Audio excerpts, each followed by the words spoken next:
Hello everyone, this is Turin here, and today guys I'm here with another Total War Warhammer online commentary. In this battle I'm going to be playing Norska led by Wulfric the Wanderer. We're going to be facing off against the Beastmen led by a standard Beast Lord. So guys, I've shown you quite a few games where the Mammoths have been taken out by the Dwarves and by the Empire and all those guns and cannons and kind of good stuff like that. So I figured it was about time I show you a game where the Mammoths actually do somewhat well for themselves. So let's go ahead and take a look at the army compositions and we can go from there. So in the front line I actually have 3 groups of Marauders and then the Brutes of the Hound. So again guys, just a little bit of a disclaimer before this game starts. This was more of a fun game we had on stream and I just wanted to get a bunch of Mammoths and see if we could, succeed with it. But also on that same note, it kind of highlights where the Mammoths really shine. They do well against factions like Chaos and Beastmen where, you don't have a lot of very elite missiles focusing them down.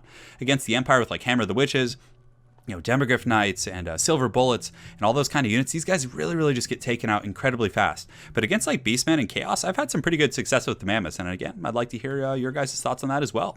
So I do have this front line of fodder, basically all I could really afford. But the Brutes of the Hound aren't bad against the Beastmen. They're unbreakable and, they're going to give the Mammoths a little bit of a cushion there. So I do have Wulfric the Wanderer on a Mammoth. And man, it's one of the more ridiculous things about Norska is like he just literally sits there the entire time.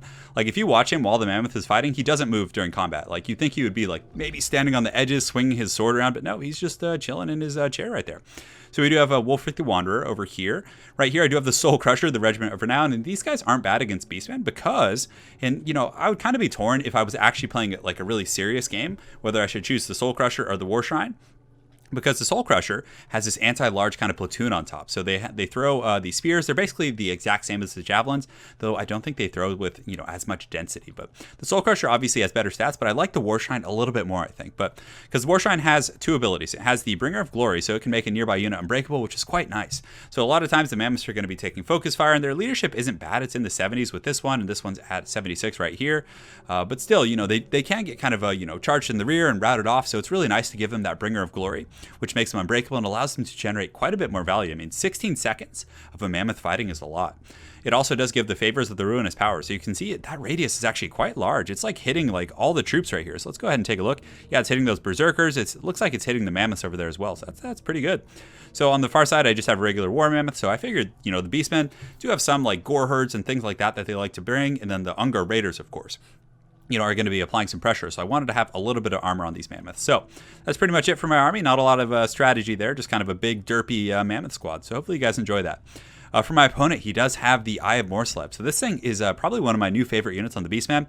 It actually has this ability called the Warp Gaze. So it can essentially lock someone down. It's like FG of the Get or one of those abilities. And as you guys know, those are very strong, game-breaking abilities in competitive play. So I don't know if it's like good enough to justify bringing a Cygor in a lot of these matchups where Cygors, are going to get taken out easily, but still it's something I'd like to see in the metagame and, perhaps people will start bringing it competitively.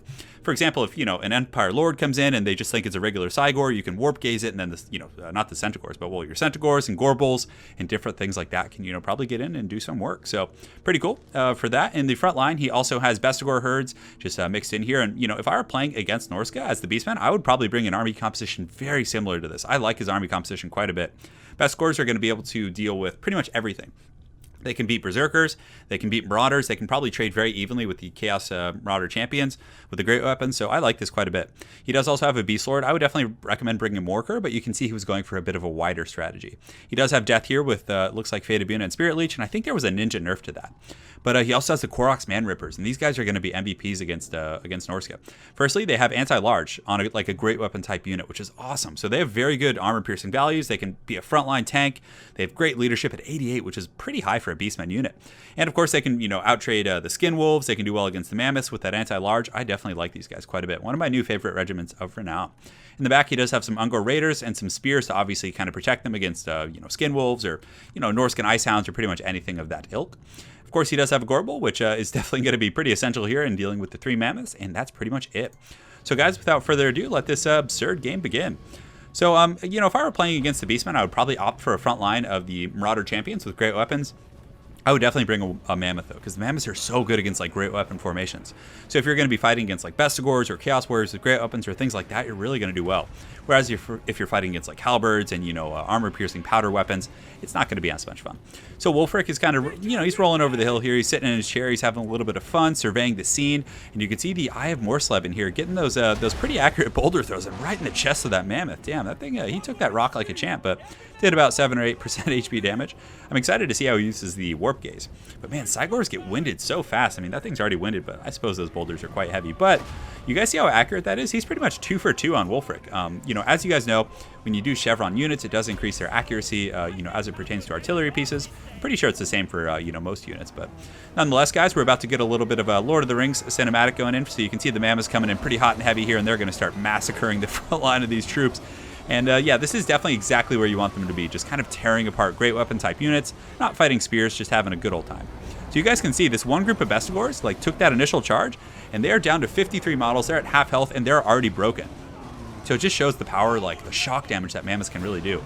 And here in the center, you can see these other Bestigors are just getting stomped by these guys, just taking massive casualties. But my opponent over here did use the Warp Gaze on Wulfric. He has his Beast Lord. He's also using Death and Spirit Leech, and his Ungor Raiders, he actually repositioned to the flank. So I really like that quite a bit. He's had some excellent play. He's also using over here the Koroks Man Rippers to kind of protect those missiles. And you can see Wulfric is pretty much taken offline already. I had to run. If Wulfric had sat there for another, 15, 30 seconds, he probably would have died.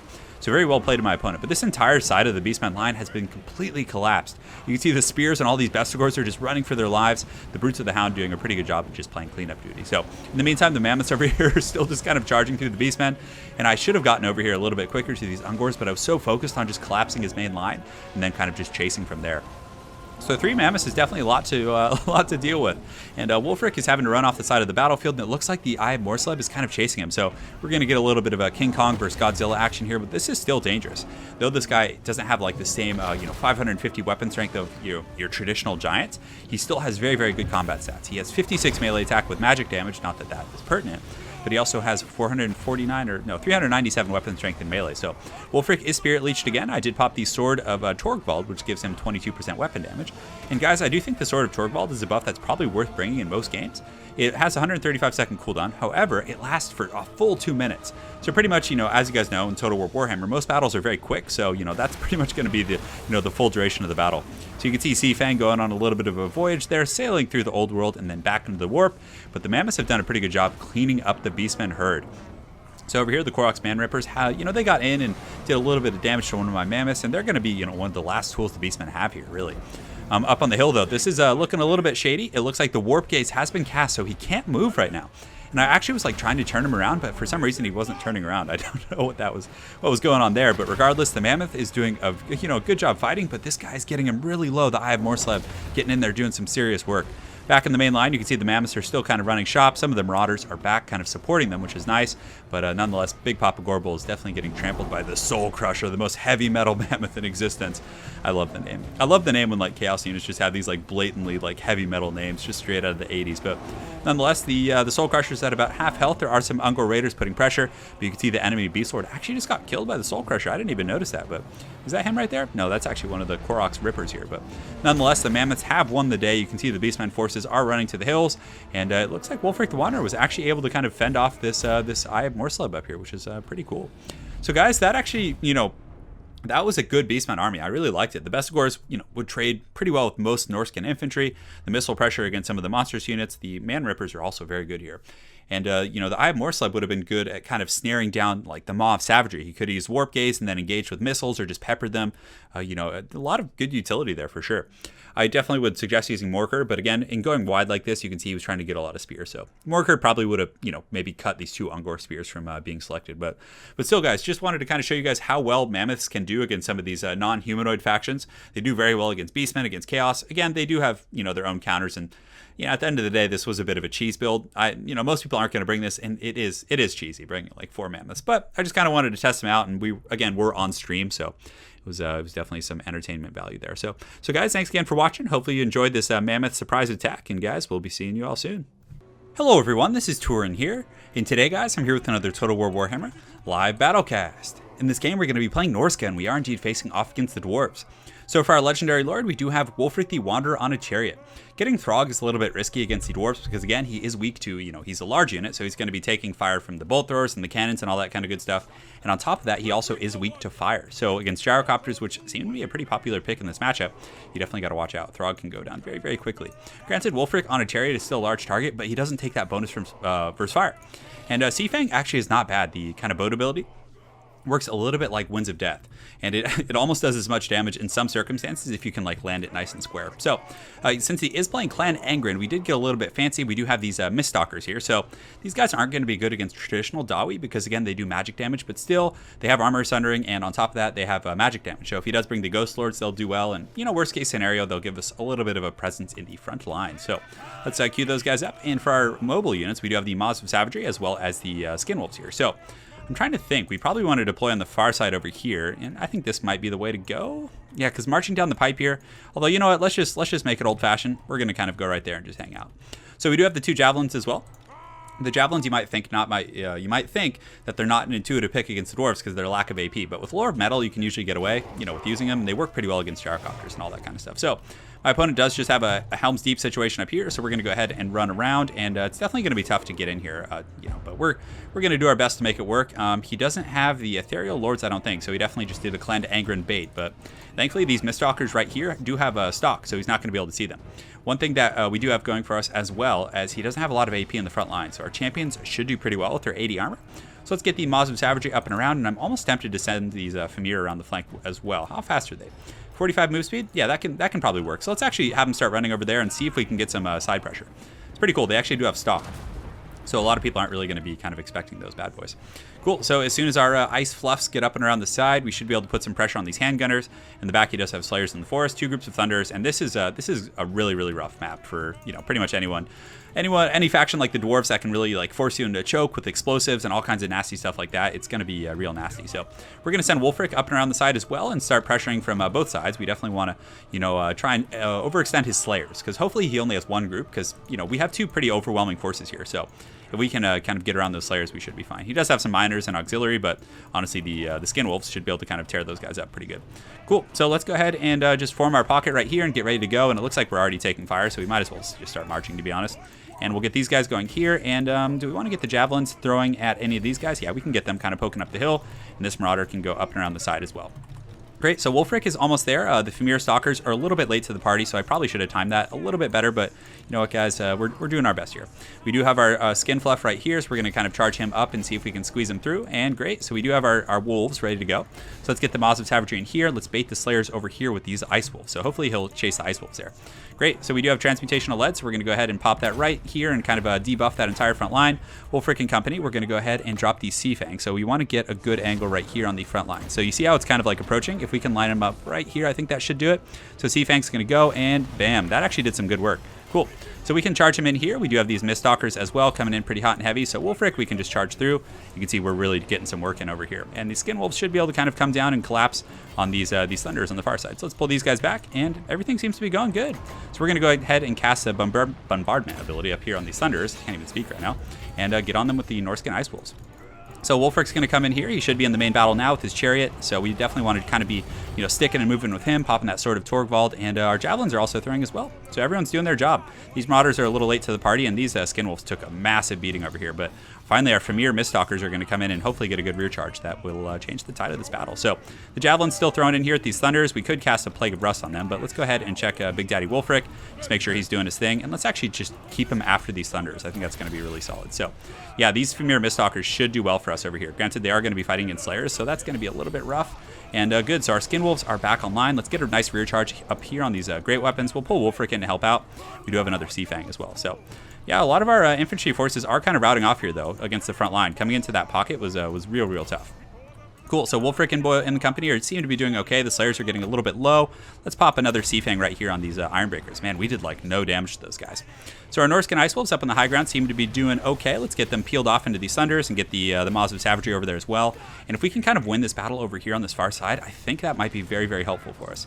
We do have some units coming in with a delayed engagement, and our Javelin guys, let's go ahead and throw them here. Let's get these Marauder Champions re-engaged here, and we do have our Caster, and we should have a Transmutational Lead that we can drop right here, which is going to debuff all those guys. So the Slayers got to be getting pretty worn down, and the Famir Miststalkers are actually quite tanky, and they're holding up okay. So let's do a bit of a retreat with the Maws of Savagery. We have additional troops coming back, and we should have one more Sea Fang, which shouldn't be bad at all. And guys, champions are coming back, so they're coming back from route. We have our Skinwolf Werekin kind of holding it down over here. And what's his lord? He has a Rune Lord, so okay. So maybe we do a retreat here with these guys and take advantage of their speed. Yeah, let's do that. Force them to overextend, and once they overextend, we can collapse with the Maws of Savagery and everyone. And he actually has those guns up there, so let's go up there and see if we can kind of get those gunners just to kind of shut them down. So he only has a couple of Slayers left, so let's do a cycle charge in here, or let's actually run up into the forest. So in the meantime, our javelins seem to be firing, and you can see a lot of these dwarf warriors have taken some substantial damage. And the Skinwolf Werekin, I feel like we should go after this runesmith and just like finish him off. We're getting some good charging around, able to take out some of those cannons, and we do have the Sea Fang right here. So do we want to target anyone with that? And we do have this group that's kind of isolated right here, of the Grumbling Guards. Let's do like a big collapse on those guys and just see if we can shatter them real quick. And then in the meantime, we can pop a Sea Fang right there, which is going to be, we got to angle it a little better. So we're going to run Wulfric down, and then just like that, and boom, we actually got a pretty good little engagement there. So let's get these wolves up here, have him go after the runesmith, and then now that he's popped all his buffs, we're just going to do a retreat. Great, so the javelins and company are kind of marching up the hill. We do have some champions coming back in who should be able to shut down the cannons and all that stuff. And finally, we're starting to make a little bit of progress in this battle. It was looking really grim there for a while, and let's go ahead and also pop the Hunter of Champions on the runesmith, which is going to make him an easier target for that darn Skinwolf there. Cool. So let's go ahead and re-engage on these Grumbling Guard right here with everyone. We'll get Wulfric on the chariot, and he does have some Thunders online up here, which is going to be really dicey. So our Hunters, let's get them kind of positioned on the high ground here, and these guys can kind of, these ones are going to be running through. Oh, looks like, we should move this group here. And this group can kind of just stand and fight against these Ironbreakers for now, which obviously isn't ideal, but actually that's just a massacre. We should just pull back. I was like, maybe we should occupy them and like try and distract them, but let's pop the Transmutation of Lead up here, which is going to, again, make my forces quite a bit more resilient. Let's pop Wulfric's buffs. He needs to get in there and fight for sure. And honestly, we should be able to win this. If we can get in here and pop this leadership buff, that's going to really help a lot of these guys fight. Wulfric and company, we need to get the Skinwolf Werekin fighting against this runesmith. I really want to take him out. And he has some dwarf warriors fighting, nothing terribly elite. So, very close battle.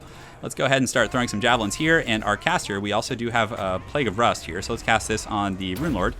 Get him a little bit lower, and you can see the runesmith's going down. He's broken now. Wulfric and company should be able to kind of pull this fight away. He does have some Slayers fighting, but I think there's only a couple left. And the Familiar Warriors with their armor sundering, I think they actually performed well. Like, I've been knocking them quite a bit in my reviews of Norsca henceforth, but they've performed. So we do have some units coming back here. Let's get these guys kind of thrown at the Rune Lord as well. Or actually, let's have them throw at the Ironbreakers. We need to start working on those guys. It's going to take a while to kill them, but the Rune Lord's getting low. We do have our Skinwolf right here doing some good damage to him, and it was a rough fight initially, having to like push up the center there with all those different kind of cannons and Ironbreaker charges hitting us. But now that we're able to kind of get our paws on the Lord and everything, it seems to be going pretty well. So javelins are coming in pretty hot and heavy here against the Ironbreakers, but regardless, they're probably going to route to army losses here, if I'm not mistaken. And the Slayer, there's only one left. So let's go ahead and kind of polish those guys off, and we're looking pretty good here. So GG to my opponent. It was a good, well-fought battle, and I actually really liked these Miststalkers. They got in, they did some pressure on the flank. They were able to hold up for a long time against the Slayers, because again, they do have 110 armor, so they're not pushovers in that respect. So cool. So let's get them in here and just finish off this last Slayer with Wulfric the Wanderer, and looks like that's going to be all she wrote for that proud Slayer right there. So let's look around, see if he has anything else, and it doesn't appear so. So let's take a look at the units, see who performed well, and it looks like the Marauder Champions really took a beating in the pocket. The Javelin Hunters did okay, some decent pressure on the Thunders, but at the end of the day, they were kind of just a filler anti-gyrocopter, auxiliary unit. But the Miststalkers, the Maws of Savagery, Wulfric on the Chariot is really strong against the Dwarves. Just the mobility, the Sea Fang, it does huge burst damage if you can make good contact. I liked his army quite a bit. He had AP just to deal with the champions. He had additional AP with the miners and the blasting charges. Cannons with the anti-large were pretty solid. Granted, it was kind of hard on that map to get a really optimal firing angle with those things. But very well played to my opponent, Airhiss. Look forward to seeing you again on ladder, and hopefully you guys enjoyed that dwarf game. Have an excellent night, and take care.